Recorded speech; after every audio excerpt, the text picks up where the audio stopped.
का स्ट्रक्चर क्या होता है, कैंडल साइकोलॉजी कैसे बताती है फियर, रिजेक्शन कैंडल को कैसे पहचाने, बायर्स ने फाइट की या सेलर्स जीत गए, कैंडल और जोन का रिश्ता क्या है, हाई विक क्या दिखाता है, क्लोज प्राइस कैसे चेंज करता है सेंटिमेंट, कैंडल का कलर फेक भी हो सकता है, क्या एक कैंडल एंट्री का रीजन हो सकती है।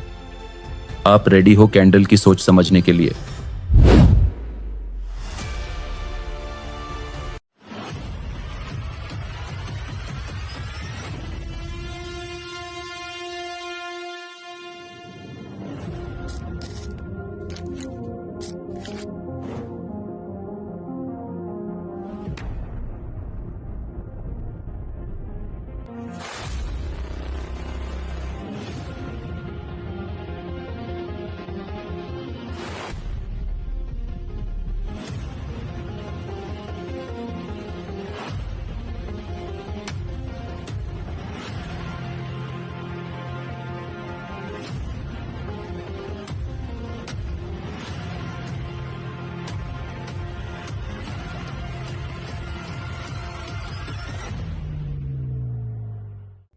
Charted Destiny, Episode 53.